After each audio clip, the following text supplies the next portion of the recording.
Welcome to Planet Pert, where you could get in free, but you gotta be a G.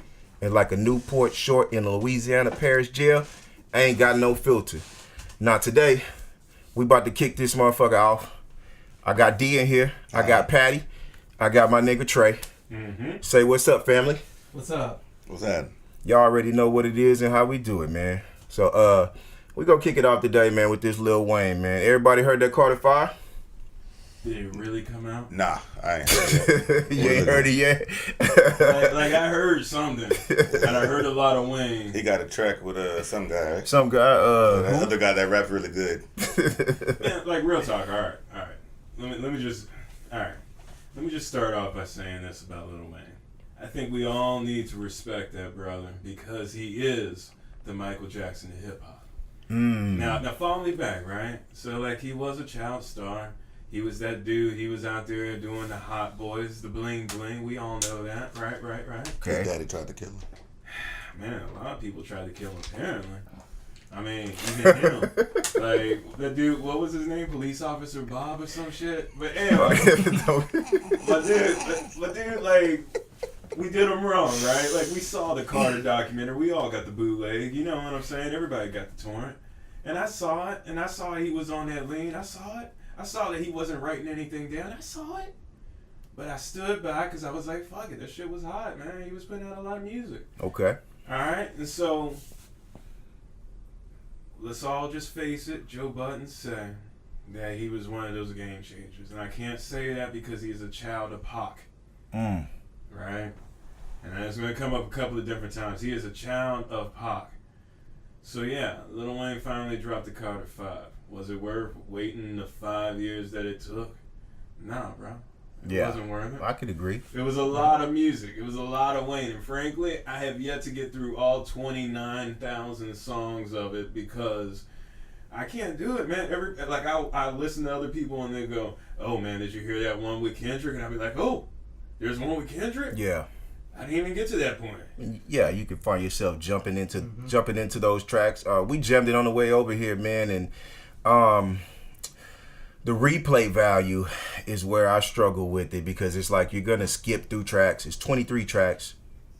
I would say 8 of them sound dated, and to make this a better project and a fuller project, the smarter thing to do was to probably release about 13 to 14 tracks, including, the skits with the mom and the interludes and things like that. I think that would have made it a better album, and then we wouldn't actually have or be as opinionated to discredit it being so long and so much music and it being dated as well. Can I go in the rabbit hole? Go ahead. All right, let me tell you something. You remember Drake? He dropped that whole bloated album, side A, side B, right? What was that, like 29,000 million songs, dude? True. Right. Nicki, she tried. She tried. No, man, she put out like, it was like 2 bangers.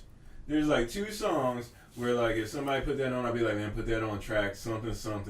No, not that one. Right. Oh, that one. Right. But it's like, all right, so I think really and truly, everybody trying to get off, man, Birdman's over in Scott Storch's house with all them demons. You don't have to be from Louisiana to believe that mess, man. Like, that man did a lot of coke in one place. Oh, facts. So, like, all I'm saying is that some shit went down there, and so maybe he got all that following him, and everybody trying to leave Birdman, because everybody trying to drop down all the music they ever recorded, it seems like. So is this an audio dump? Man, not even just an audio dump. I think they're trying to, whatever money is still left to Birdman, they're trying to give it to him now and walk away. That's why Drake ain't on there. You know it's business. I didn't pay attention to that. I noticed. You caught that? Yeah. Man, he put out Nice for What with Lil Wayne all Nicki had a cut. But she was singing, right? Yeah, Nicki she was singing on there. Yeah, but she's still Dark Side of the Moon. She hasn't been doing what Drake has been doing, where it's like dropping mixtapes that are albums or like playlists and stuff like that. Just trying to get out that album. That dude's Canadian. Yeah, but was Wayne on Drake stuff? His last album? Not the last album. Yeah. No. So not except for that Nice for What, where it was like, okay. So Oh yeah, that was kind of like I'm about to say that wasn't a soundbite. I was thinking about that was something, but no, that was actually. So I could take you back on that Wayne topic, right? Because what happened with that is, if I read an article once when Drake put out one of the first 2 or 3 albums, and they asked Wayne, what does he think about the album, and he literally said, I haven't heard it. So that being said, just because he's not on the album, like, Wayne really is in his own world and his own planet at times. Do you really think Wayne is going, hey yo, play that back for me what I made 3 days ago? No, but... Or do you think because he has his own studio in his house and he has a dude that comes by every single day just waiting just to push record? True. My man's like just rapping to the mic, getting fucked up and rapping to the mic. He's off paper. How do you rate the album, though? 'Cause that's the question, really. How do you rate the album? Have I ever gone through a Lil Wayne album from the beginning to the end? I never have. I'll be honest with you. I'll be honest with you. I've never had consistently. Only the best thing I've ever heard from Wayne was actually No Ceilings. That's my shit. Not gonna lie. That mixtape, if you're not a Wayne fan, go listen to No Ceilings because he went bananas the whole mixtape. If you need an example of good Lil Wayne, then yeah. I mean, well, I'm a fan of the more recent stuff though. I like Dedication 6, the last one. I was feeling that. Come on, I don't want to sprinkle Trey all over it, but let me just tell you, this is how I feel about Wayne, man. Drop it. We were all worried about for the last 5 years if he was going to drop the song where he said, I got a girl pregnant named Nancy. I call it pregnancy. Or it was going to be a whole album of him just talking about going down on the chick. Like, man, I like going down on that chick. Like, it kind of got watered down. Like I said, the biggest songs on the album, with X on there, Kendrick. But that was after his mom, dude. He had me crying, man, like a thug, dude. Like I was sitting there in the back rows on my way to work over here, crying over here, listening. Yeah, to you how was much like his a mom lot of was just people. so I was unmoved by that though. I didn't even get there. Yeah, no, I didn't get there either. I was unmoved by it. Like I did go a little long. Like she was like doing like Sunday praying. Yeah, I understand that, but I wasn't moved by it. I wasn't moved by that, and I personally don't take Wayne serious enough. I respect him, right? But I don't take his music serious enough to on the emotional level. Exactly. And here's a great point to that. Like on the emotional level, I don't take him serious either because like I think punchline wise, I think the dude's amazing. But content wise, like as far as me getting it, trash. Like as far as me like getting into my Wayne bag and really like vibing out to it, trash. Like there's nothing that made me want to be like, oh man, like it made me feel away. Like there's certain artists that make you feel away. Now, if you want to talk crying, I remember listening to DMX, Slip and Fall and Gotta Get Up. I had just got into a whole thing with my mom. I'm on the freeway. I had burned one when I was younger. And man, when he started like that sermon of just preaching, like, man, I started crying. Like there's 3 artists that made me cry. And I'll be honest, Eminem, Clean Out My Closet, because the same That's thing. A deep song. Same thing. I had just got into it. I moved out of my mom's house. It's a whole thing. Tupac, Dear Mama, and then that DMX, Slip and Fall and Gotta Get Up, bro. All right, only 3 songs that ever made me fall. I know we weren't going to talk about him because it's a little bit dated. But you brought up like Cleaning Out My Closet, man. That Marshall Mathers LP, man, there's something about it where like I can still put that shit on and it's like, man, I'll go there. Yeah. Now, that's an album where I can say even there's tracks that I still hate, but I'll listen to it, I'll skip, you know what I mean? Love the whole album. I love the whole album. That album, I'll go for my least favorite. That's crazy. I feel that. I'm a big Eminem fan. I love that. The Marshall Mathers, he just went too nuts on that, dissing everybody, and that just wasn't my style. I liked Eminem Show. Yeah, that was one of my least favorites though. I get you guys, but that was one. Lyrically, man. That was one I never got into because I feel like some of those he started to do a lot of poppy stuff, and I just couldn't. Andre from Outkast. Yeah, I just couldn't get.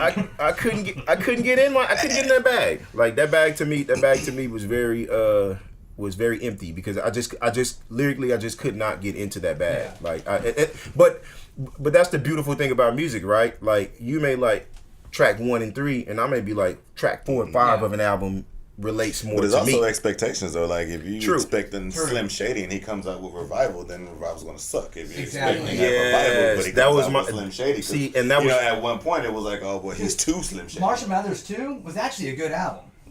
I didn't like. I listened to it, but it had. I'm gonna keep coming back to that, man. Like it had no replay value for me. Like I just didn't get into You it. didn't like the content. No. Get No. that other angle. No. Nah, my whole thing with him, right, No. is that I think that it's true, right? Like, hip hop's the young man's game, right? Eventually, we all got to put down the mic because after a while, like, you can't have that same attitude. I just don't give a fuck. And that was Eminem's superpower. He didn't give a fuck about anything. That dude was talking about his mom on the track, dude. Like I'm raw, son, but like there's some family secrets that you'll never get out of me. No, not on the track. But he put it out there. His mom over here doing pills and shit, like keeping it real. I personally think Revival was a good thing because, not Revival, Kamikaze. Yeah. Okay. Because he threw disses at talent, Okay. and that's what hip hop needs right now. We're dealing with a downfall in hip hop, Yes. and that album right there, it got hip hop talking again I think it's in the mainstream. I'm going to go against the downfall in hip hop that we all say about the young kids, right? okay. And Alright, I'll let you finish, and we're gonna flip it. But go ahead. All right. Here's the thing about the downfall in hip hop, in which me as an old person, somebody who I wonder why I didn't get that number 1 hit, right? And so like I'm over here like I look over at these young kids, man. Like I literally don't know what they're saying, man. Right. Like I'm a child of Bone, son. Thank you. Like, and I don't know what they're The saying. original mumble rappers. Like, Yeah. but dude, they were Bone was a barbershop quartet. Keep it real, bro. True. Yeah. It was a True. barbershop quartet that was started. That went hip hop. Yeah. Okay. Yeah. Okay. Yeah. Okay. Nah, facts So, though. like, that's what I'm saying. So it's like I was, And my mom hated it. and I feel that My too, mom but- hated it. And that's- But let's be honest, like what era appreciated the previous era ever? But I feel that. but Ever. here's what Whoever said, I "Oh, think- okay, these new guys are nice." I Ever. think the 80s Our respected the era. 90s. Our era. No, because Yeah, because I grew up on Too Short. I grew up on LL Cool J. I grew up Yeah. on hip hop to the. You're tripping Alright. because No, and no, I can take you back. I understand that, but I'm talking in the '90s. I was an '80s baby, but I was I born in '81, so I was 9 years old by the time '90 came. So were what do you? born- I still. our heyday was in the best part. These kids were born in the '90s that we're talking about. Not just hip hop, These- but like technical styles. But Because they were everybody born in the has their own. '90s. Yeah, But sure. here's the thing. Here's What what you you're not- mean? here's what you're not considering it, right? Back in the day, back when we started, we had a karaoke machine because that was the first thing Facts. we could record our voice, right? Yes. Like, right? And so we had like the Machiavelli screw tapes. We Right. put down flows, right? But that was the first time we were able to ever record, Okay. right? These kids now, they don't even need half of the equipment in this room to record. Facts. They can record on just the laptop alone. Right. And so they were A putting, phone sometimes, yeah. A phone can make you go viral. Yes. As Aaron told me long time ago, you can go platinum in Texas, bro. Yes. So like if you Yes. can go platinum in Texas, all you need to do is just find somebody who's like-minded like you. And these kids right now, with all the mumble rap and all the melodies, It's what they catching on. have, It's really It's the. really what what's they have selling. is those melodies because It's it's, really- nursery Regardless rhymes, if we like it or not, is what's selling. We don't It's have- selling. It's we gonna don't be have- the best of what it is right now. And we don't Let's have be to like honest. it. It's going to be the best of what it is. It's Like not. in our era or whatever you want to call it, it was whoever the best of that Yeah. type of rap. Or if mumble rap is what's hot right now, it's going to be the best mumble Yeah. rappers. Like regardless of what era, what genre, whatever you want to The thing go, about it is- it's going to rap. So it's like, Right. I mean, you Yeah, can't. absolutely Understandable. Right. The Yeah, 80s absolutely. 80s heads respected the 90s heads. Right. Well, the 90s was the best era for hip hop, in my opinion. Yes. And Hands the down. 90s respected the 2000s. Yes. But no one respects this shit. The 2010 going. Yes. No one does. No. And- there is because they don't there is no respect. No, Like man. there is no respect when it comes down to that. See, and I think that's where we always get the Okay, youngsters so- wrong, so- because here's the deal. You remember back in the day, like when Beyonce and everybody, when they were dropping the surprise albums. Why was it a surprise album? Because usually there was a rollout and everything like that, right? That's outdated. But for the first time, like the big stars were doing what the kids were doing, which was just putting out stuff on the internet and putting it out there, right? That's outdated. The Yeah, whole rollout, all the of video it is- rollout. I talked to one of my Kanye's friends going about wrong. that. That's where Kanye's going wrong right now. Cause He's trying to do a rollout with trolling, right? Kanye going wrong with a lot of shit. He's trying to do a rollout with trolling, and it's not working. And that brings us on to the next topic.